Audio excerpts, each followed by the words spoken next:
Hello, everyone, and welcome to this week's installment of ClueCon Weekly. This week with us, we have Jon Bonilla, CTO of the PekePBX project and longtime voice over IP freelance consultant. Welcome, Jon. Thank you for joining us. Hi, Luca. Thank you for inviting me here. So, first of all, would you like to give us a quick introduction about your work and what you've been doing? Well, I've been working in, let's say, the free software world for the last I don't know, like 15-20 years. I began as a system administrator and then introduced to voice over IP by installing and developing Asterisk based solutions. After that, I moved to, let's say, the service providers and carriers world. I joined Sipwise when Sipwise was a startup with just 4 people, and I spent several years there. And after that, I became a freelance consultant, mostly for service providers and operators, helping them with their solutions or with their developments. And now I'm still a freelance consultant, but I'm also leading multi-tenant PBX project, which is PekePBX, and well, quite busy, quite busy because I'm like doing several things at the same time. Cool. So let's talk about PekePBX a little. So you mentioned it's actually an open source project too? So it looks on the website, it looks like a product. No, it's a product. No, it's not. I mean, it's based on open source, but well, it depends. I mean, if you go, I have a lot of questions regarding this. If you go to the FAQ of the web page, the first question is like, is PekePBX free? No, not really. It's not free. It's based on free software, and we provide all the source code, even our own developments to our customers, but it's not for free. I mean, it's not for free. It's and we don't. I mean, you need a license. It's a commercial product because it doesn't apply with the 4 freedoms. Of course. So for the people who wouldn't know it, what does PekePBX do? Well, it's a PBX solution for service providers, a multi-tenant PBX solution for service providers. I mean, back in 2015, yeah, like 6 years ago, I was working for several service providers as freelance, and there were several of switches which were available as products for my customers, but I couldn't find a virtual PBX which was multi-tenant, meant for service provider for cloud PBX. So in the end, I had to create my own one to be able to fill that emptiness in my product portfolio for my customers. And it became a project by itself. So it's a PBX you can install in your cloud, or you can use our own cloud, and you can that way you will have a virtual PBX solution for different companies with just one instance of the product. Nice. So is it based on, you mentioned it's based on open source. Just curious, what's the telephone platform? Well, it's based on Asterisk, RTP engine, Kamailio, Node.js. Yeah, that for telephony. And then, of course, we have several other things for the APIs and the web interface. There's a lot in there. Yeah, I mean, building a PBX can be daunting at first. Yeah. Well, so, you start with one Asterisk or free switch. I decided to go with Asterisk because in Spain, where I'm located, and where my first customers were waiting for me to give them a PBX. Asterisk has a lot of. It's very well known. I think much more than any other European countries. So going Asterisk was I think the usual choice, because I really don't care what's below. I mean, I'm offering my own interface to my customers, so you just need an engine. And then you notice that you need more. You need Node.js. Then you need Kamailio, an RTP engine, and in the end you end up with a hell of a solution and a lot of complex processes talking to each other. Yeah. Yeah, we have customers building PBXs on single wire too, and while the platform complexity, it's an API, so it's easier, but there's still a lot to do. Like when I help them out, I see them do a lot of things. It's not that when you get into extensions and ring groups and all the other stuff, it's easy to get into a super big UI without really having much on the back end. Even just the UI is complicated. Yeah, I know what I mean. Yeah. What's your favorite part about your open source stack? Like, if you had to pick one, what's your favorite component? Kamailio, yeah, Kamailio. Everybody says Kamailio. Yeah, it's awesome. I mean, it's difficult when the first step when you begin with Kamailio, it's difficult. But once you are there, you realize that it's beautiful. You have modules for everything. It works as you expect. It's fast. It's light. It's rock solid. Yeah, Yeah. I often tell Daniel there should be a little bit more documentation for Kamailio. Really, that's all it needs. Whoa, no, I don't. No, I really don't think so. I mean, or the introductory stuff, at least. Well, maybe. I mean, the documentation is fine because everything is based on modules and everything is based on, and you have all the functions and all. I mean, you need like not documentation. You need like the initial training. I mean, I've been doing a lot of trainings, Kamailio trainings over the last years. I've been doing Sipwise trainings, and which was about the Sipwise product, and Kamailio trainings. And once I mean, for example, like 2-3 days Kamailio training, you don't need more because, yeah, of course, you can't learn Kamailio in 2-3 days, but in 2-3 days you know what Kamailio is about, and then you can go your own. And it's just that first training, that first concept when your mind does a click, and then you understand, and everything goes smooth over from there. Yeah, it's a quite a bit of a complex configuration language at first. Yeah, going back to what you've been doing, I think there's a lot of industry that's trying to move away from on-premise PBX. Do you feel it's the same thing? Like every company used to have their own little box. Now we have people saying we want to move those boxes, not have the boxes anymore, and just use cloud stuff. Do you think there's a reason there, or is it just because the industry is more mature now? Oh, yeah. I mean, I began with this telephony world when building and installing on-premise PBX systems, but that was back on 2007. Internet connections weren't good at that moment. They were DSL connections, not very stable.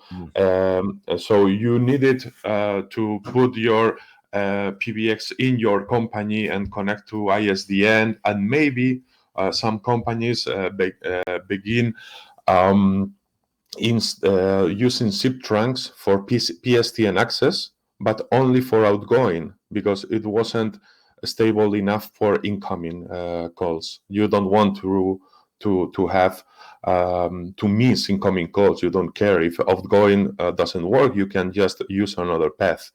Yeah. Later on, yeah, the connections became more mature, and yeah, there was this cloud. You could hear cloud everywhere. That was a hype. Nowadays the connections are fast enough. Many services are moving to the cloud, and yes, companies, let's say, I mean, I don't need ISDN. Everything in my company works with internet. So if internet goes down, my company goes down. So I really don't care if telephony is just another service that goes down. I just need to make sure that internet doesn't go down in my company. Yeah. And I don't want to pay for ISDN connections. If something breaks with the PBX server, I don't want to wait somebody to come here and replace with I don't know, expensive parts. So I now can't trust the cloud. So why not? Let's move the PBX to the cloud. So a lot of companies, service providers, I know, began offering the same PBX they were offering, but in virtual systems, in their own virtual system. So in the end, it happened that I know service providers that had like 600, 2,000 virtual machines running PBX solutions. I mean PBX systems, but I mean you have to maintain 2,000 different machines, and you have to raise 2,000 virtual machines, which that's a lot of resources. So in the end, the next step is to move to a multi-tenant solution where you can have two, instead of 2,000 virtual machines, you can have one, or maybe 10, or maybe 20, but not 2,000. So yeah, I mean that's what happened in Europe. It happened in the US. It's now happening in South America, because connections are becoming much more stable, and they are they are moving now to the cloud. And Africa also, some countries of Africa are doing the same. So, since you mentioned numbers of servers and running the kind of infrastructure scale is not super easy, I'm curious if you can say, what are you running on the back end to handle all those machines that you need for your cloud PBX? Is it Docker? Proxmox virtual machines on I mean, my solution.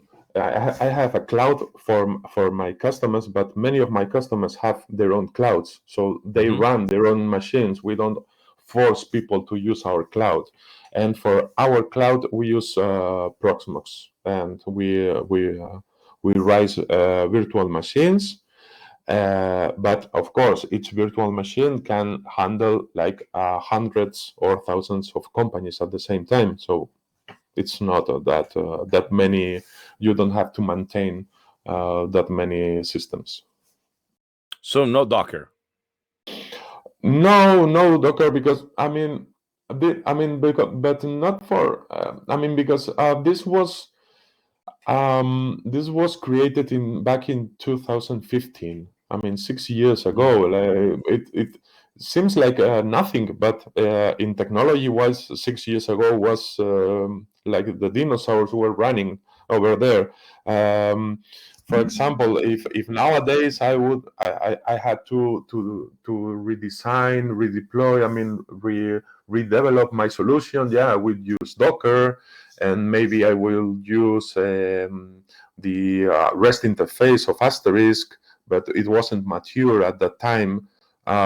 So you are, I decided to go for the technologies that were stable when I began. And nowadays the technologies are different. It's like when you need to use JavaScript solution, you choose something today, and next week there's another one. So JavaScript but JavaScript in particular has a lot of that. Yes. Yeah, it's something new every week. Yeah. I have the JavaScript team, so I build demos for a video platform, sometimes from the API or for applications.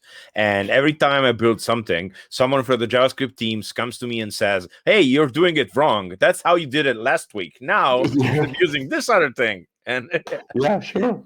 I Yeah, learned a sure. I little bit mean, React, and it's I, so w- I, wrong w- now.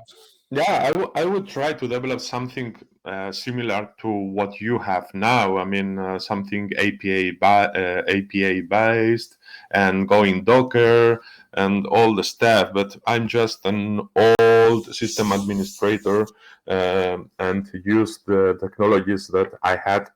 And they were proven and stable back in 2015.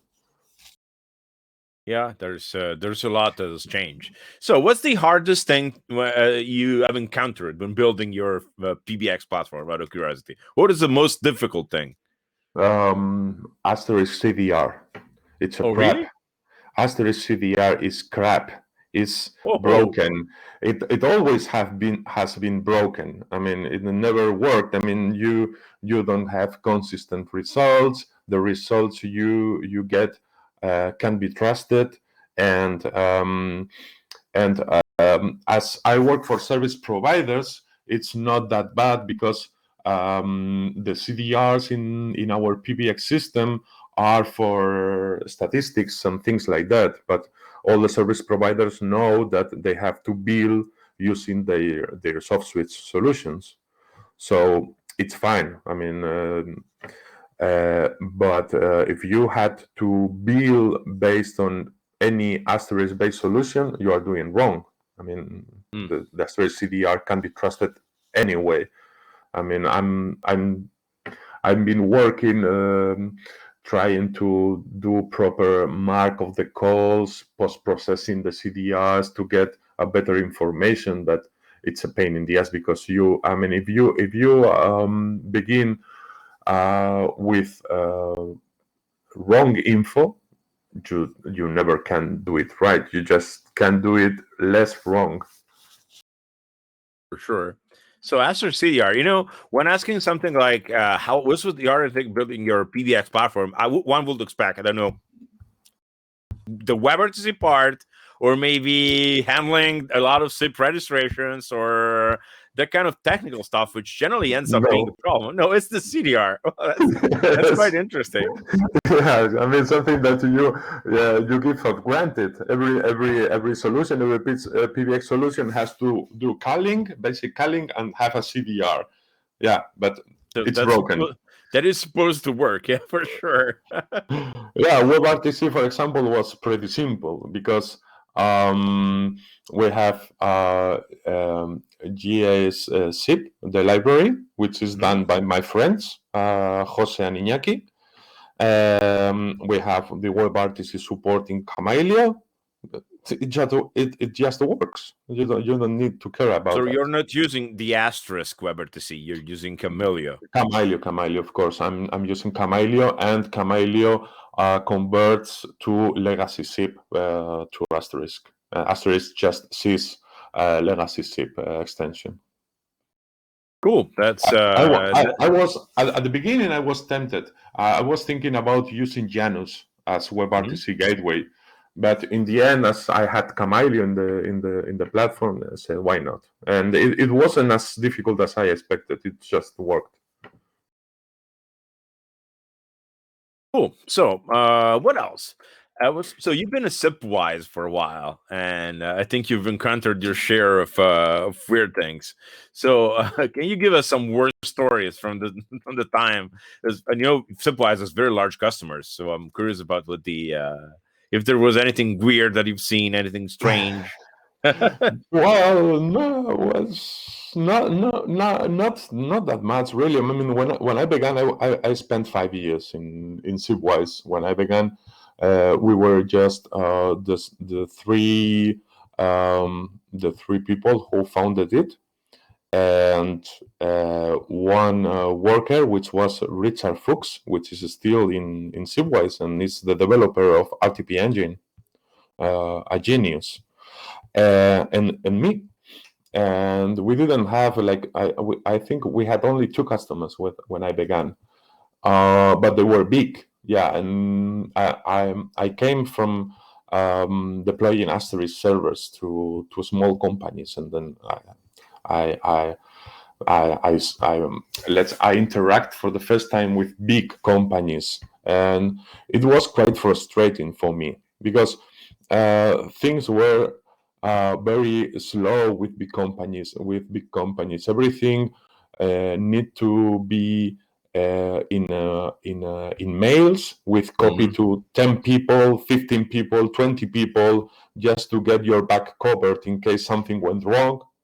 And everyone was playing like that, so everything was so slow. I was used to do whatever it was necessary. And yeah, with big telcos that was, and and then you had the people, the boys, how do you say, department, and the systems department and the network department, and there were wars between those departments in the same telco. And sometimes you couldn't have communication between two servers in the same data center belonging to that telco system, because the networking people were in war with the voice people. And you had to start a mailing thread with copies to 15 people, asking for, please let me talk with another host in the same network in the same data center. And that was quite frustrating. But nothing. It was just a different kind of customer, but nothing weird really. It was like normal. I can say we have the exact same stories really about the old style telcos. Like there's a lot of people who still come in saying, hey, can you give us 2 dedicated addresses? So we have 2 IP addresses that are only for our traffic. And maybe you even can't. Like, it's not that easy to give someone 2 IP addresses just for them, but they don't have any other way to authenticate. They don't have any other kind of or people saying we can't use TLS, so we have to go over a direct connect. Just because, why don't you use TLS? But whatever. It's you're right. It's just a different world. Like where people say we cannot send you SIP traffic by SIP domain, only by IP address. DNS has existed for quite a bit now, but apparently, nope, not everybody found it. Yeah. And cool. So yeah, that's a great. Well, I have something that also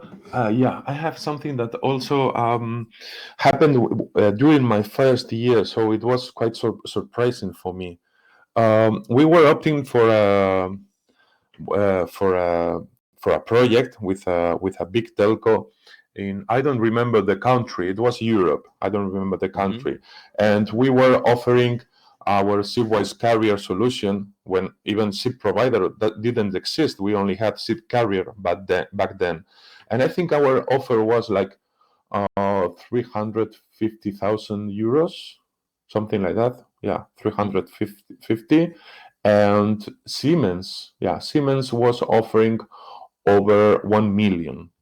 Okay, their offering was over 1 million, and we had one project to Siemens like 6 months before.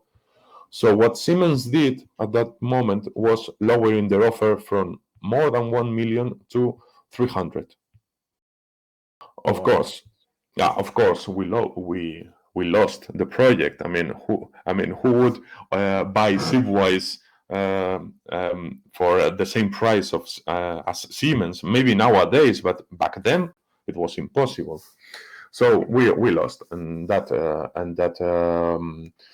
telco went with Siemens. And some months after, they had deployed and everything, and that telco asked Siemens for the documentation of the deployment, how the network was installed, and the systems, the machines. So Siemens sent the documentation to that telco and charge them for the documentation 100,000 euros. What? Yeah, that's where. Yeah, we are in the wrong business. yeah, yeah. I mean, they had to recover from 300 to 1 million. So, yeah. Yeah, I guess we're going to have to. We're I going mean, to change. it was late. Maybe they regretted not coming with us and going with Siemens, but it was late. So, yeah, that's the last thing I heard about that telco. Wow, that's still quite a bit of money for documentation. Yeah, I guess those large providers. I mean, I think large providers are actually losing a lot of ground to smaller projects to like yours, to the cloud stuff, etc. Because any company who is in that middle size where they can still be flexible, they will use something like PekePBX, build something in single wire, as opposed to feeling like the only way to go fix their problems is by Siemens or Cisco or whatever. And we're seeing a lot of that.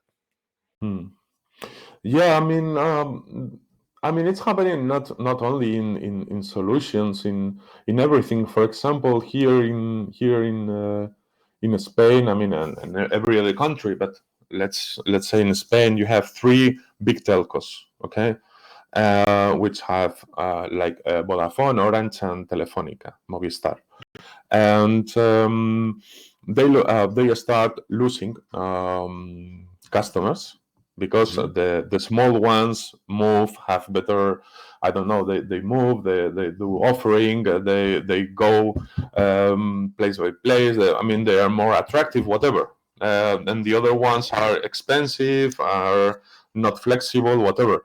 But what happens? At the moment one of those small companies reach a size, they buy it. Oh, so yeah. so in the end, it's all the time the same. A small company starts, and at some point, it's they buy it. And with these solutions, for example, Sipwise started as a small company, as a startup. Quite soon they received some money, some joint capital, venture capital. I don't know how it's Of said. course, yeah. And yeah, and you knew. I mean, at the moment you receive some money, you know that in 5 years, 4 years, 6 years, I mean, you need to sell the company. And they grew a lot, fast and well. And then what happened? Alcatel bought Sipwise. So yeah, maybe Alcatel was losing market or whatever, but they have money. They have the money. So you buy the one who has been growing, developing a new solution, a better solution. You bring it to your portfolio. So I mean, you keep going for years and years, and maybe tomorrow somebody will come and buy PekePBX. Come here, buy PekePBX for a lot of millions, and yeah, Yeah. Well, and there's it's a cycle. I guess that's the that's absolutely how it works. Yeah. Well, I guess if you're willing to sell, I guess I wish that someone comes and buys you. If you're not, Yeah, I don't know. Not yeah. everybody. Not everybody. I've seen a lot of people in the space, either not open source and not open source, being quite resistant to the idea of an acquisition. Some people just want to keep doing whatever they're doing and be different. So it's fine either way, I guess. Yeah, yeah. I mean, I have received a couple of a couple of offerings, but it was very soon. I mean, it was like a couple of years ago. I mean, it was, yeah, like the third year of the project, more or less. And this project began not because I wanted to build a PBX solution, but because I had to offer my customers a PBX solution along with Oh other yeah. products. So I didn't want to abandon my customers, the ones who bought the first PKPBX systems or were renting the first PKPBX systems and were financing the development. So yeah, I was I didn't want to sell back then because I didn't want to abandon my customers. I owe them. But nowadays the PKPBX is like a independent project with its own life. And yeah, I mean, I'm not looking for something to buy the project. I mean, I'm happy with the project, but if somebody comes and say, John, you will be very rich, I say, okay, let's talk. Oh yeah, for sure. Well, I mean, I don't know. Maybe one day we can talk about that. Who knows?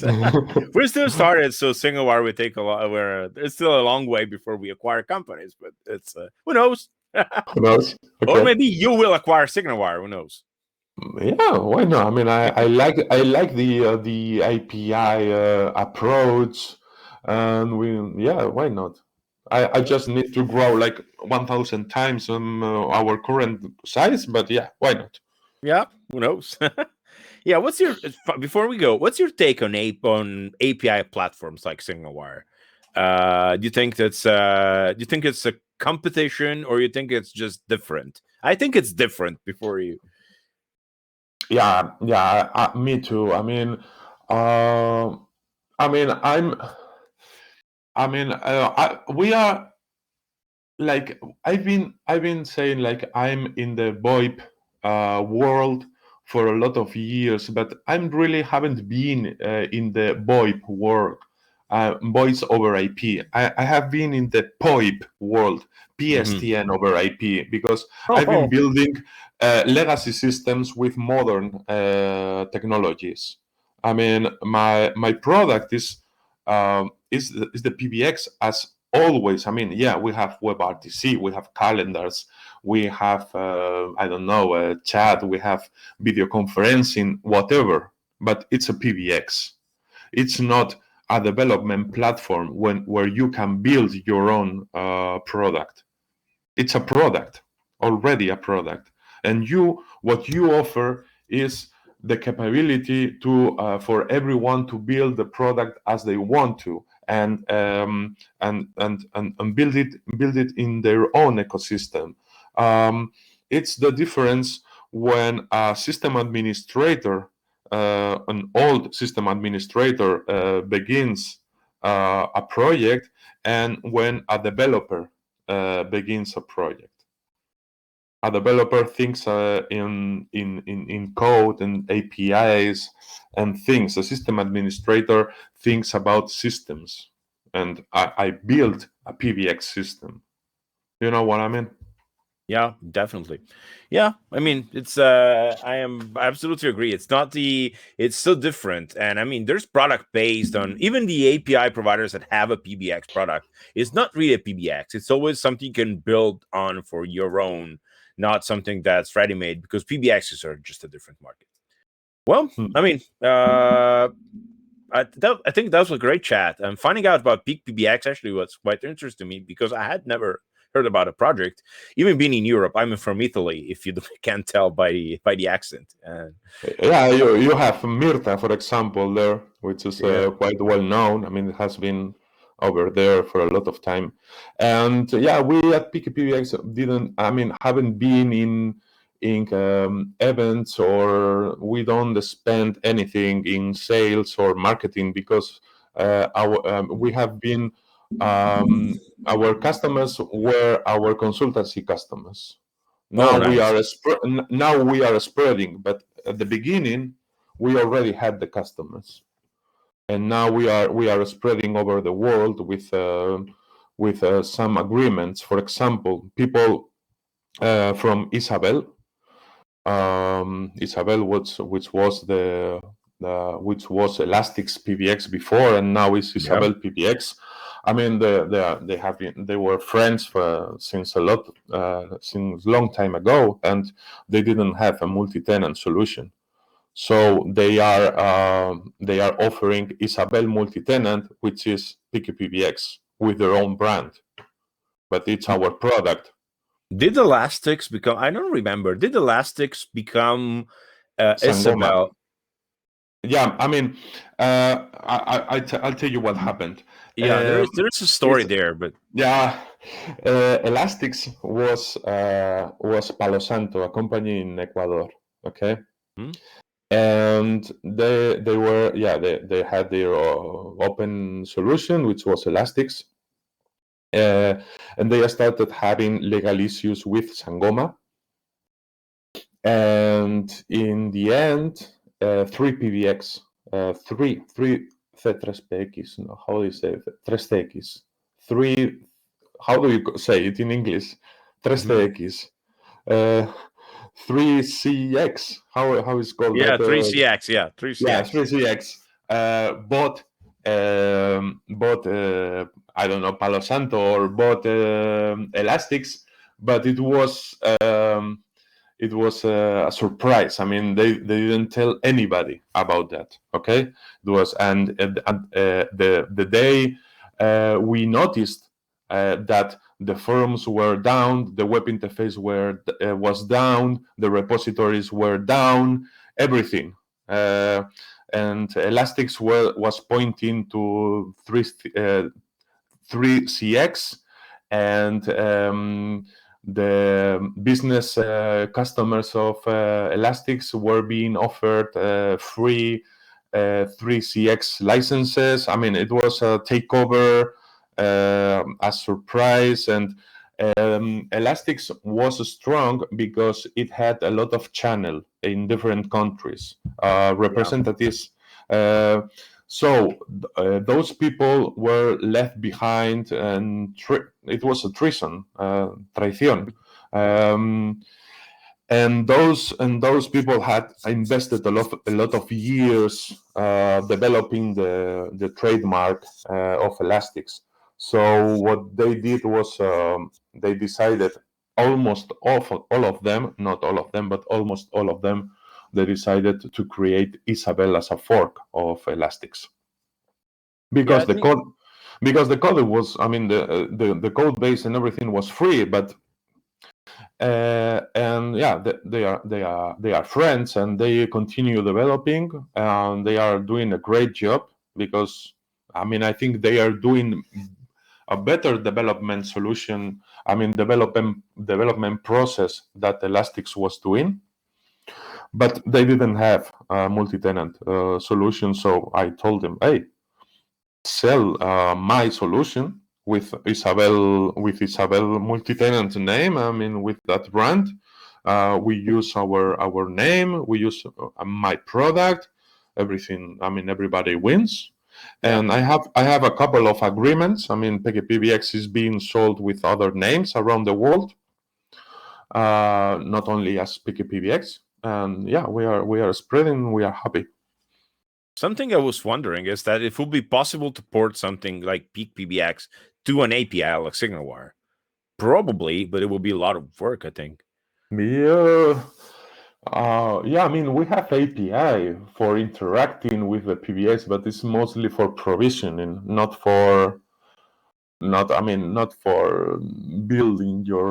for using PekePBX as engine. Yeah, it would be a lot of work, probably. As I said, it's different product. It's a different business model, different way of thinking. It's you can think about PekePBX as a how do you sell it? How do you say this? Appliance, like an appliance, and Sure. and what your product is a framework. Yeah, it's a different. I mean, you could do the back end probably, but it would be a lot of work. Well, I mean, it was very interesting, and I think there's about the elastics thing. Before I joined SignalWire, I was working as a consultant, and I did have that problem of the elastics just disappearing for a customer, and we had to go fix it somehow. And there was quite a it was quite a not fun experience, because it was just gone. Like they had this, it was on Docker. It was I think Puppet at the time, just building servers by pulling the ISO and then building Mhm. the machine. And one day they start building servers and nothing happens because the Yeah, ISO is gone. So it's not even so. I don't know how were the developers actually involved at the time, or was this like a kind of takeover that nobody knew about? It's strange. um, Yeah, there were very few developers. I mean, the development was very slow at that point. Palo Santo, and there were some external contributors, Mhm. which are the ones which actually they are developing the solution today, like Nicolás Gudiño and Germán Venturino. I mean, they are now the main developers, and they are doing a nice job. It was a backstab. When you say when you have a knife in the back, backstab Yeah, is the word? Yeah, it was backstab, and it was very ugly actually. for sure. Well, I mean, thank you so much for joining us today. We've gone through a lot. So if you'd like to take a look, the URL is actually PekePBX.com, right? Yeah, it is. And go check it out. It's a great project. It's going to be useful if you don't want to run your own platform. Otherwise, come check out SignalWire, and who knows, maybe we'll work together. Okay. Okay, So thank you very much for thank you very inviting much. me. I Thank have a you for great joining. time. Did you? Great. So thank you, and well, I hope I'll see you in person at some conference. I mean, maybe FOSDEM or who knows. We'll resume Yeah, next year, right?